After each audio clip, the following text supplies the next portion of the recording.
He was arrested in broad daylight, mocked as just another nobody. But the next morning, that nobody stood in court, not as the accused, but as their new boss. What happened next will shock even the most seasoned. Let's start from the beginning. As the golden hues of sunset bathed the bustling city in warm light, Michael Williams, an impeccably dressed black man in a tailored navy suit, strolled down the street. His polished shoes clicked against the pavement, each step a quiet testament to the successful day he had just wrapped up. With his briefcase in one hand, Michael's other hand held his phone to his ear as he discussed the final details of an important presentation with a colleague. His focus was on the call, his tone measured and professional, reflecting the weight of the upcoming project.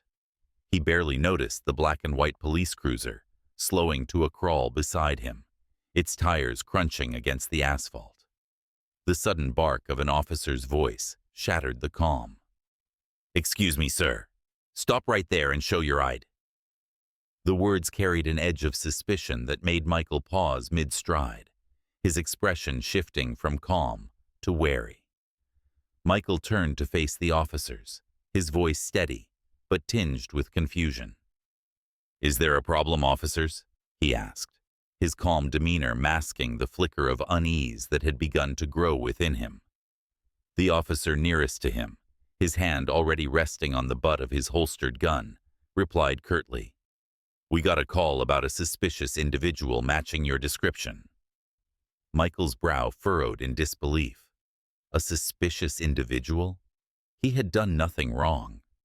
Still, he knew the importance of staying composed. "Of course," he said, carefully reaching for his wallet to retrieve his ID. The moment his hand moved, the officers sprang into action. "Hands behind your head, now," one of them shouted. The command was sharp and immediate, leaving no room for argument. Before Michael could explain or comply, he was forced against the patrol car, the cold steel of handcuffs biting into his wrists. His heart raced, and the humiliation sank in as passers-by gathered, some pulling out their phones to record.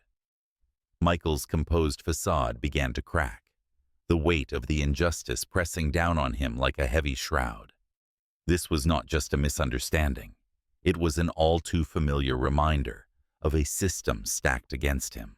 In the dimly lit precinct, Michael Williams sat in the cold metal confines of a holding cell, the hum of fluorescent lights above casting a stark glow on his composed yet weary face.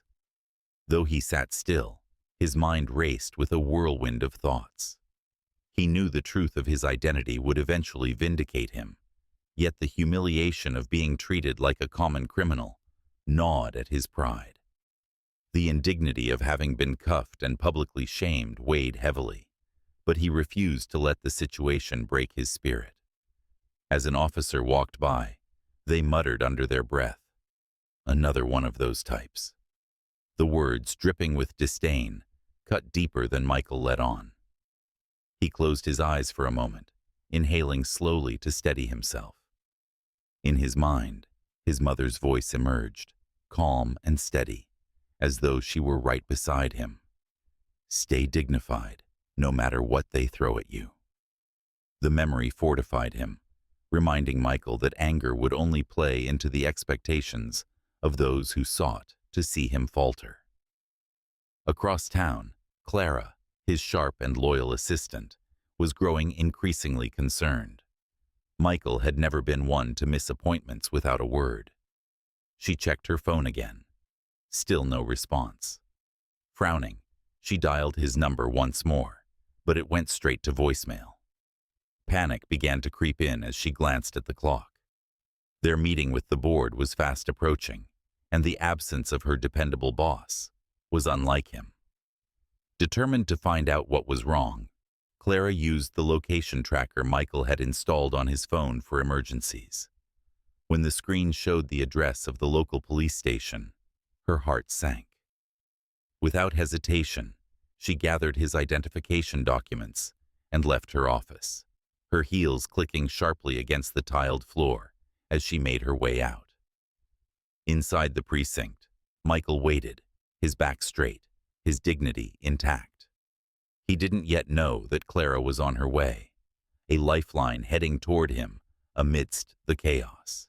The following morning, Michael Williams was escorted into the courthouse, still dressed in the same tailored suit he had worn the night before. Though creased and slightly disheveled from a night in the holding cell, the suit was a testament to his professionalism and poise. He walked with his head held high, refusing to let the murmurs and curious stares from onlookers shake his composure. The indignity of the previous night clung to him, but his resolve to reclaim his dignity burned brighter. Inside the courtroom, tension hung in the air as the judge entered.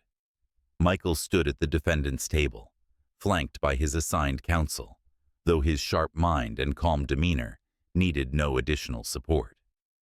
The prosecutor prepared to review the charges, but before they could proceed, the courtroom doors swung open. Clara, his assistant, strode in with determined grace, a stack of neatly organized documents in hand. "Your Honor," Clara said, her voice clear and confident as she stepped forward. "This is Michael Williams, the newly appointed Director of Public Safety for the city." A stunned silence blanketed the courtroom. The judge paused, adjusting their glasses to examine the documents Clara handed over. The officers who had arrested Michael exchanged uneasy glances, their discomfort palpable as the truth of their actions began to settle in. Their authority, once unquestioned, now seemed feeble against the weight of the revelation. Michael was called to the stand, his gaze sweeping the room with quiet authority. "Your Honor," he began, his voice measured yet firm. "Last night, I was detained without cause, presumed guilty based on nothing more than my appearance. I was treated like a criminal for simply existing as myself." He paused, his words resonating deeply in the silent room. "But I am not here to retaliate," he continued. "I am here because what happened to me cannot be allowed to happen to anyone else. This is not just about me.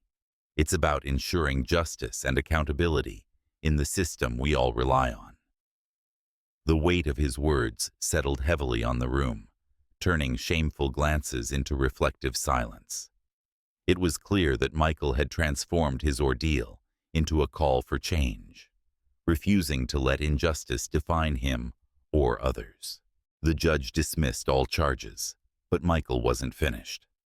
That afternoon, he called a press conference to address the incident. Standing at the podium, his voice resonated with authority and compassion. "This is not about me," he began. "This is about accountability and creating a system where trust, not fear, defines our interactions with law enforcement." The video of his speech went viral, sparking conversations nationwide about systemic bias and the need for reform. The officers involved were suspended, pending an internal investigation, and Michael used the platform to push for mandatory training programs within the department. Months later, those same officers were among the audience at a seminar led by Michael himself. The irony was not lost on them, but Michael approached them with professionalism. "Let's work together to build something better," he said. Through resilience and leadership, Michael turned a moment of injustice into a catalyst for change, proving that dignity and determination can rewrite even the most unfair narratives.